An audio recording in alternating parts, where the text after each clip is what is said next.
ಕೆಲವರು ಅಂದ್ರೆ ನಾನು ಮುಂಚೆಯಿಂದಾನು ಸ್ವಲ್ಪ ಈ ನಾನು ಓದ್ತಾ ಇರ್ಬೇಕಾದ್ರೆ ಆಕ್ಟಿಂಗ್ ಮಾಡ್ತಾ ಇದ್ದಿದ್ರಿಂದ ಶೂಟಿಂಗ್ ಟೈಮಲ್ಲೇ ನನ್ನ ಪಾಡಿಗೆ ನಾನು ಶಾರ್ಟ್ ಇಲ್ದಿರೋ ಟೈಮಲ್ಲಿ ನನ್ನ ಪಾಡಿಗೆ ನಾನು ಪುಸ್ತಕ ಓದೋದು ಅಥವಾ ಏನೋ ಬರ್ಕೊಳ್ಳೋದು ಮಾಡ್ತಾ ಇದ್ದೆ. ಅದು ನನಗೆ ಅಭ್ಯಾಸ ಆಗೋಯ್ತು. ಸೊ ಹಾಗಾಗಿ ಶಾರ್ಟ್ ಮುಗಿಸೋದು ನನ್ನ ಪಾಡಿಗೆ ನಾನು ಬಂದು ಕೂತ್ಕೊಳ್ಳೋದು, ಬರೆಯೋದು. ಯಾಕೆಂದ್ರೆ ಓದ್ತಾ ಇದ್ದೆ ಅಲ್ಲ, second year degree third year degree ಇದ್ದಲ್ಲ ಅವಾಗ. ಅದು ನನಗೆ ಅಭ್ಯಾಸ ಆಗೋಯ್ತು. ಸೊ ಅದು ನಾನು ಡಿಗ್ರಿ ಮುಗಿಸಿದ್ಮೇಲೂ ಆ ಅಭ್ಯಾಸನ ಕಟ್ ಮಾಡಬಾರ್ದು, ಇನ್ಮೇಲೆ ಕತೆ ಕಾದಂಬರಿಗಳು ಓದಬೇಕು, ಯಾಕಂದ್ರೆ ನನಗೆ ಬರವಣಿಗೆಗೆ ಅದು ಹೆಲ್ಪ್ ಆಗುತ್ತೆ ಅನ್ನೋ ಕಾರಣಕ್ಕೆ ನಾನು ಶೂಟಿಂಗಿಗೂ ಪುಸ್ತಕ ತಗೊಂಡು ಹೋಗ್ತಾ ಇದ್ದೆ. ಶಾರ್ಟ್ ನಂದಿಲ್ಲ ಅಂದ್ರೆ ಬಂದು ನನ್ನ ಪಾಡ ನಾನು ಪುಸ್ತಕ ಓದ್ಕೊಂಡು ಕೂತ್ಕೊಳ್ತಾ ಇದ್ದೆ. ಯಾರ ಹತ್ರನೂ ಹೆಚ್ಚಿಗೆ ಮಾತಾಡ್ತಾ ಇರ್ಲಿಲ್ಲ. ಅಂದ್ರೆ ಎಲ್ಲಾರು ಕೂತ್ಕೊಂಡು ಜೋವೆಲ್ಲಾಗಿ ಏನೋ ತಮಾಷೆಗಳು ಮಾಡ್ಕೊಂಡು ಜಾಲಿಯಾಗಿ ಮಾತಾಡ್ತಾ ಇರ್ಬೇಕಾದ್ರೆ ನನ್ನ ಪಾಡ ನಾನೆಲ್ಲ ಕೂತ್ಕೊಂಡು ಓದ್ತಾ ಇದ್ದೆ. ಅದು ಕೆಲವ್ರಿಗೆ ಈತನಿಗೆ ಏನೋ ಕೊಬ್ಬು, ದುರಾಂಕಾರ, ಏನೋ ಅವಂದೇ ಲೋಕದಲ್ಲಿ ಇರ್ತಾನೆ, ಹಾಗೆ ಹೀಗೆ ಅಂತ ಅದೊಂದು ಪ್ರಾಪಗಂಡ ಆಗಿ ಅದೊಂದು ಜನಗಳೆಲ್ಲ ನನ್ನನ್ನು ಅಂದ್ರೆ ನನ್ನ ವ್ಯಕ್ತಿತ್ವನ ನಾನು ಆಕ್ಚುಲಿ ಎಲ್ಲರ ಜೊತೆ ಬೆರಿತಾ ಇದ್ದೆ. ಬಟ್ ಹೆಚ್ಚೊತ್ತು ನನ್ನ ಪುಸ್ತಕ ನಂದೇ ಲೋಕದಲ್ಲಿ ಕಳೀತಾ ಇದ್ದಿದ್ರಿಂದ ಮಿಸ್ಇಂಟರ್ಪ್ರಿಟೇಷನ್ ಆಗ್ಬಿಟ್ಟಿದೆ ನನ್ನ ಬಗ್ಗೆ. ಇವನು ಭಯಂಕರ ಕೊಬ್ಬು ನನ್ನ ಮಗ, ಇವನು ಯಾವನ್ಗೂ ಮಾತಾಡ್ಸಲ್ಲ, ದೊಡ್ಡ ಆಕ್ಟರ್ ಅಂತ ಫೀಲಿಂಗ್ ಇವನ್ಗೆ, ಹಂಗೆ ಹಿಂಗೆ ಅಂತ ಅನ್ಕೊಂಡು ಅದು ಆ ಥರ ಹಬ್ಬಿಟ್ಟಿತ್ತು. ಅದೇ ಟೈಮಲ್ಲಿ ಅದಕ್ಕೆ ಪೂರಕವಾಗಿ ಏನಾಯ್ತು ಒಂದ್ಸತಿ, ಬಟ್ ನಾನು ಯಾವತ್ತು ಇವ್ರ ಜೊತೆ ಸೇರಬಾರ್ದು ಅವ್ರ ಜೊತೆ ಸೇರಬಾರ್ದು ಆ ಥರದ್ದಿರ್ಲಿಲ್ಲ. ನಾನು ನನ್ನ ಆಕ್ಟರ್ ಜೊತೆ ರೈಟರ್ ಆಗಿರೋದ್ರಿಂದ ಹೆಚ್ಚು ಓದಿದ್ರೆ ತಾನೇ ನಾವು ಬರೆಯೋದಕ್ಕೆ ಸಾಧ್ಯ, ಅಪ್ಡೇಟ್ ಆದ್ರೆ ತಾನೇ ನಾವೇನಾದ್ರೂ ಕಲ್ತ್ಕೊಳಕ್ ಸಾಧ್ಯ ಅನ್ನೋ ಒಂದು ದೃಷ್ಟಿಯಲ್ಲಿ ನನ್ನ ಪಾಡು ನಾನು ಓದ್ಕೊಂಡು ಅದು ಮಾಡ್ಕೊಂಡು ಇರ್ತಾ ಇದ್ದೆ. ಬಟ್ ಅದು ಬೇರೆಯವ್ರ ಕಣ್ಣಿಗೆ ಅದು ಬೇರೆ ರೀತಿನೇ ಪೋಟ್ರೆ ಆಗ್ತಾ ಇತ್ತು. ಅದಕ್ಕೆ ಪೂರಕವಾಗಿ ಒಂದ್ಸತಿ ಏನಾಯ್ತು, ಕೃಷ್ಣ ಅನ್ನೋ ಒಂದು ಚಿತ್ರದ ಸಡನ್ ಆಗಿ ಒಂದ್ಸರಿ ಟಿವಿಲಿ ನವೀನ್ ಕೃಷ್ಣ ಯಾರ ಮೇಲೋ ಕೈ ಮಾಡಿದ್ದಾರೆ ಅನ್ನೋ ಥರದಲ್ಲಿ ಬ್ರೇಕಿಂಗ್ ನ್ಯೂಸ್ ತರ ಬಂದ್ಬಿಡ್ತು. ನನಗೆ ಭಯ ಆಯ್ತು. ನನ್ನ ಪಾಡಿಗೆ ನಾನು ಮನೇಲಿದ್ದೆ. ನಾನು ಯಾರ ಮೇಲೆ ಕೈ ಮಾಡಿದೆ ಗುರು ಗೊತ್ತಾಗ್ಲಿಲ್ವಲ್ಲ ಅಂತ. ಆಮೇಲೆ ಯಾರ ನ್ಯೂಸಲ್ಲಿ ಬರ್ತಾ ಇತ್ತು ಅವ್ರಿಗೆ ಫೋನ್ ಮಾಡಿ ಕೇಳಿದಾಗ, ಓ ಸಾರಿ ಸರ್, ಅದು ಕೃಷ್ಣ ಅನ್ನೋ ಪಿಕ್ಚರಲ್ಲಿ ನವೀನ್ ಅನ್ನೋ ಒಬ್ಬ ಕಲಾವಿದ ಆಕ್ಟ್ ಮಾಡಿದ್ರು, ಸೊ ಅದು ನವೀನ್ ಕೃಷ್ಣ ಅಂತ ಆಗ್ಬಿಟ್ಟಿದೆ, ಕ್ಷಮಿಸಿ ಅಂತ ಕೇಳಿದ್ರು. ಫಸ್ಟ್ ಟೈಮ್ ಅದು ಆಯ್ತಲ್ಲ ಅಂದ್ಬಿಟ್ಟು ನಾನು ಓಕೆ ಸರ್, ಇನ್ಮೇಲೆ ಅಟ್ಲೀಸ್ಟ್ ತಿಳ್ಕೊಂಡು, ಇಲ್ಲ ನಮ್ಮ ಫೋನ್ ನಂಬರ್ ನಿಮ್ಮ ಹತ್ರ ಇದೆ, ಒಂದು ಫೋನ್ ಮಾಡಿ ತಿಳ್ಕೊಂಡು ನೀವು ಆಮೇಲೆ ಹಿಂಗೆ ಹಾಕಿದ್ರೆ ಸಡನ್ ಆಗಿ ಇವಾಗ ನನಗೆ ಫೋನ್ ಮಾಡ್ತಾರೆ, ಯಾಕೆ ಹಿಂಗ್ ಮಾಡಿದ್ರಿ ಅಂತ. ಫಸ್ಟ್ ಆಫ್ ಆಲ್ ನಮ್ಮ ಕೆರಿಯರ್ ಹಿಂಗೆ ನಡೀತಾ ಇದೆ, ಆ ಟೈಮಲ್ಲಿ ನೀವು ಈ ಥರ ನಾನು ಹಿಂಗೆ ಮಾಡ್ಬಿಟ್ಟ ಹಂಗೆ ಮಾಡ್ಬಿಟ್ಟ ಕೋಪಿಷ್ಟ ಇನ್ನೊಂದು ಮತ್ತೊಂದು ಅಂತ ಪೋಟ್ರೆ ಮಾಡಿಬಿಟ್ರೆ ನನ್ನ ಬಗ್ಗೆ ಮಿಸ್ಇಂಟರ್ಪ್ರಿಟೇಷನ್ ಆಗಿರೋದು ಅದು ಗ್ಯಾರಂಟಿ ಆಗ್ಬಿಡುತ್ತೆ ಸರ್ ಅಂತೆಲ್ಲ ಹೇಳಿದ್ರು. ಓಕೆ ಸರ್ ಅಂದು. ಅದಾಗ ಒಂದು ಸುಮಾರು ಒಂದು 2-3 ತಿಂಗಳಿಗೆ ನವೀನ್ ಕೃಷ್ಣ ಕೊಲೆ ಮಾಡ್ಬಿಟ್ಟವ್ರೆ, ಅಥವಾ ಅವ್ರಿಗೆ ಏನೋ ಅವ್ರ ಮೇಲೆ ಅಟ್ಯಾಕ್ ಆಗಿದೆ, ಇವ್ರು ಯಾರನ್ನೋ ಕೊಲೆ ಮಾಡಕ್ ಹೋಗಿದ್ರು, ಸಮಥಿಂಗ್ ಈ ಥರದ್ದೇನೋ ಒಂದು ನ್ಯೂಸು ಬಂತು. ನಂಗೆ ತುಂಬಾ ಸಿಕ್ಕಾಬಳಕ್ಕೆ ಹೋಗೋ ಬಂದ್ಬಿಡುತ್ತೆ. Actually already this is the second time same ವ್ಯಕ್ತಿ, ಈಗ ಆಲ್ರೆಡಿ ಕೃಷ್ಣ ಅನ್ನೋ ಪಿಕ್ಚರ್ ಅಲ್ಲಿ ಮಾಡಿದ್ದ ವ್ಯಕ್ತಿ ನವೀನ್ ಅಂತ ಏನು ಹೇಳಿದೆ, ಅದೇ ವ್ಯಕ್ತಿ ಏನೋ ಒಂದು ಸಮಸ್ಯೆ ಮಾಡ್ಕೊಂಡು ಅವ್ರದ್ದೇನೋ ಸಮಸ್ಯೆ ಆಗಿರೋದು. ಈಗಲೂ ಸಹ ಈ ತರ ನಟ ನವೀನ್ ಕೃಷ್ಣ ಅಂತ ಹಾಕ್ಬಿಟ್ಟು ಫುಲ್ ಹೊಡಿತಾ ಇದ್ರು. ನನಗವಾಗ ಸಿಕ್ಕಾಪಟ್ಟೆ ಕೋಪ ಬಂತು. ಈ ಸರಿ ನಾನು ಯಾರಿಗೂ ಫೋನ್ ಮಾಡಕ್ ಹೋಗ್ಲಿಲ್ಲ. ಅವಾಗಷ್ಟೇ ಸೋಷಿಯಲ್ ಮೀಡಿಯಾ, ನಮಗೂ ಫೇಸ್ಬುಕ್ ಅಂದ್ರೆ ಅದೇನೋ ಹುಚ್ಚಲ್ವಾ, ಬಂದು ಹೊಸದ್ರಲ್ಲಿ ನಮ್ಮ ಮುಖಾನ ತೋರಿಸ್ಕೊಂಡೆ ಏನೋ ಒಂದು ಧೋರಣೆಯಿಂದ ನಾವು ಮಾತಾಡಿದ್ರೆ ಅದೆಲ್ಲರಿಗೂ ರೀಚ್ ಆಗ್ಬಿಡುತ್ತೆ. ನಮ್ಮ ಒಂದು ಮನ್ಸಲ್ಲಿರೋದನ್ನೆಲ್ಲ ಓಪನ್ ಆಗಿ ಹೇಳ್ಬಿಟ್ರೆ ಅದು ಜನ ಆಹಾ ಎಷ್ಟು ಓಪನ್ ಆಗಿ ಮಾತಾಡ್ತಾನೆ ಇವನು ಅಂತ ಅನ್ಕೊಂಡ್ಬಿಡ್ತಾರೆ ಅಂತ ಒಂದು ಸಣ್ಣ ಏನೋ ನಮ್ಮ ಮೈಂಡ್ ಫ್ರೇಮ್ ವಿಚಿತ್ರವಾಗಿತ್ತು. ಇವಾಗಿಲ್ಲ ಬಿಡಿ, ಇವಾಗ್ಲೂ diplomacy was working, even today it will work and it will be working ಅನ್ನೋದು ನನಗೆ ಒಂದು ಹಂತ ಆದ್ಮೇಲೆ ಗೊತ್ತಾಯ್ತು.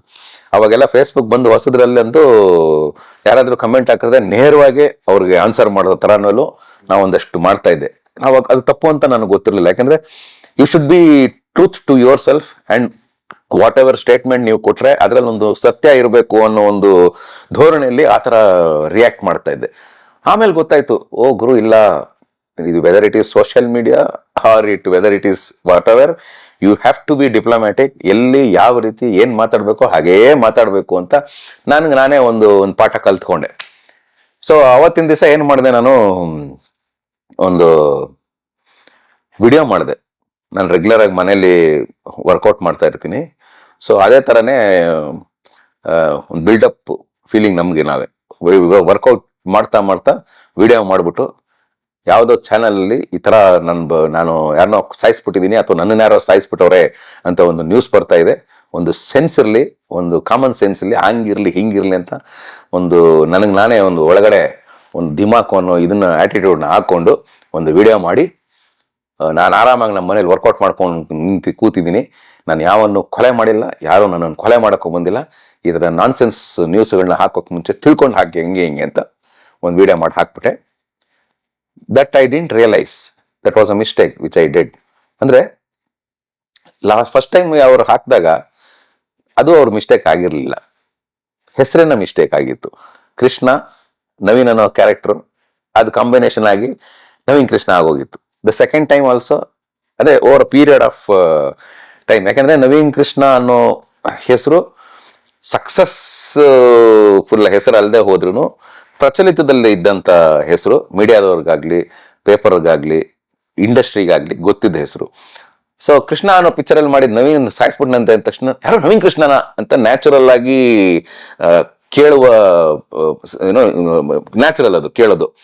ಸೊ ಹಾಗಾಗಿ ನವೀನ್ ಕೃಷ್ಣ ಅನ್ನೋ ಕಲಾವಿದ ಮಾಡ್ಬಿಟ್ಟವನೇ ಅಂತ ಹಾಕಿದ್ರೆ ನ್ಯೂಸ್ ರೀಚ್ ಆಗುತ್ತೆ ಅನ್ನೋ ರೀಸನ್ಗೆ ಅವ್ರು ಹಾಕಿದ್ರೆ ಅನ್ನೋದು ಅದು ತಪ್ಪಿಲ್ಲ. ನಾನು ಒಂಚೂರು ಸೆಕೆಂಡ್ ಟೈಮ್ ಯೋಚನೆ ಮಾಡಿ ಅವ್ರು ಯಾರು ನ್ಯೂಸ್ ಹಾಕಿದ್ರೋ ಅವ್ರಿಗೆ ಫೋನ್ ಮಾಡ್ಬಿಟ್ಟು ಯಾಕೆ ಸರ್ ಹಿಂಗೆ ಹಾಕಿದಿರ ಅಂತ ಕೇಳಬೇಕಾಗಿತ್ತು, ನಾನು ಎಕ್ಸ್ಪ್ಲನೇಷನ್ ಕೊಡಬೇಕಾಗಿತ್ತು. ಅವ್ರು ಅದಕ್ಕೆ ಆ ಕಡೆಯಿಂದ ಏನೋ ಒಂದು ಎಕ್ಸ್ಪ್ಲನೇಷನ್ ಕೊಟ್ಟರೆ ಸಾಲ್ವ್ ಆಗ್ಬಿಡೋದು. ನಾನು ಇರ್ಲಾರ್ದೆ ಇರವೇ ಬಿಟ್ಕೊಂಡೆ, ವಿಡಿಯೋ ಮಾಡಿದೆ. ಫೈನಲ್ ಆಗಿ ಅದು ನಾನೇ ಚಾನಲ್ಗೆ ಹೋಗಿ ಅವರು ನಾನು ಸಾರಿ ಕೇಳಿ ಅವರು ಸಾರಿ ಕೇಳಿ ಸಾಲ್ವ್ ಆಯ್ತದು. ಅಂದ್ರೆ ನಾವು ಕೋಪ ಮಾಡ್ಕೊಳ್ದೆ ಹೋದ್ರು ಹೆಂಗೆ ಕೋಪ ಮಾಡ್ಕೊಳ್ತೇನೆ ಅಂತ ಒಂದು ಇಂಟರ್ಪ್ರಿಟೇಷನ್ ಇತ್ತು. ಅದಕ್ಕೆ ತಕ್ಕಂಗೆ ಅದನ್ನ ಪ್ರೂವ್ ಮಾಡೋ ತರ ಆಗೋಯ್ತಿದ್ದು. ಬಟ್ ನಾವು ಹಾಗಲ್ಲ. ಕೆಲವು ಸತಿ ಸಂದರ್ಭಗಳು ನಮ್ಮನ್ನ ಆ ರೀತಿ ಮಾಡುತ್ತೆ, ಏನ್ ಮಾಡಕ್ಕಾಗಲ್ಲ. ಅದು ಕಾಲ ಮಿಂಚೋದ್ಮೇಲೆ ಅಯ್ಯೋ ಮಾಡಬಾರ್ದಾಗಿತ್ತು ನಾವು ಅಂತ ಅನ್ಸುತ್ತೆ. ಅದು ಏನು ಮಾಡಕ್ಕಾಗಲ್ಲ. ಅಂದ್ರೆ ಅವರು ಬೆಳೆದು ಬಂದ ರೀತಿ, ಅವ್ರು ಪಟ್ಟಂತ ಕಷ್ಟಗಳು. ಸೊ ಅದು ಅವ್ರ ರೀತಿ ನೀತಿ, ಅದನ್ನ ನಾವು ಬದಲಾಯಿಸಕ್ಕಾಗಲ್ಲ. ಅಂಡ್ ಒಂದು ಹಂತದವರೆಗೂ ಅದನ್ನ ನಾನು ತಪ್ಪು ಅಂತಾನು ಹೇಳಲ್ಲ. ಯಾಕೆಂದ್ರೆ ಅವ್ರು ಇವಾಗ ನೇರವಾಗಿ ಮಾತಾಡ್ತಾರೆ ಅಂದ್ರೆ ಸತ್ಯನೇ ಹೇಳ್ತಾರೆ. ಸೊ ನೇರವಾಗಿ ಮಾತಾಡೋದನ್ನ ತಪ್ಪು ಅಂತ ನಾವು ಎಲ್ಲಿವರೆಗೂ ಹೇಳ್ಬಹುದು? ಎಲ್ಲಿವರೆಗೂ ಅಂದ್ರೆ ಒಬ್ರಿಗೆ ಬುದ್ಧಿ ಹೇಳೋದು ಅಂದ್ರೆ ಓಕೆ, ಆದ್ರೆ ಒಬ್ಬನ್ನ ಹರ್ಟ್ ಮಾಡೋ ಕೋಪ ಅಂದ್ರೆ ಅದು ತಪ್ಪು. ಅದು ಮಾಡ್ಬೇಡಿ ಅಂತ ನಮ್ಗೆ ಹೇಳೋಷ್ಟು ಧೈರ್ಯ ಇಲ್ಲ. ಅವರು ಈಗ ಸ್ವಲ್ಪ ಅವರು ಅಂದ್ರೆ ಅಷ್ಟಿಲ್ಲ, ಅಷ್ಟು ಕೋಪ ಇಲ್ಲ ಇವಾಗ, ಸ್ವಲ್ಪ ತಾಳ್ಮೆಯಿಂದ ಇದ್ದಾರೆ ಇವಾಗ. ಕೋಪ ಇಲ್ಲ ಅಂತಲ್ಲ, ಅನ್ನೆಸೆಸರಿ ಕೋಪ ಇರಲ್ಲ.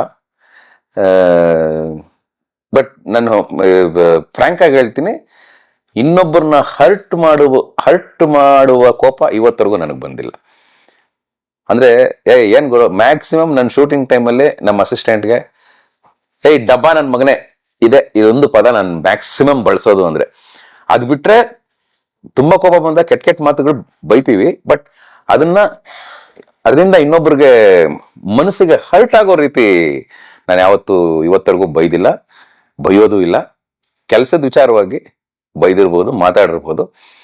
ಬಟ್ ಏನಂತಾರೆ, ಫಿಸಿಕಲಿ ಯಾರನ್ನೂ ಅಬ್ಯೂಸ್ ಮಾಡಿಲ್ಲ, ಮೆಂಟಲಿ ಕೂಡ ಯಾರನ್ನೂ ಪರ್ಸನಲ್ ಆಗಿ ಯಾವತ್ತಿಗೂ ಅಬ್ಯೂಸ್ ಮಾಡಿಲ್ಲ.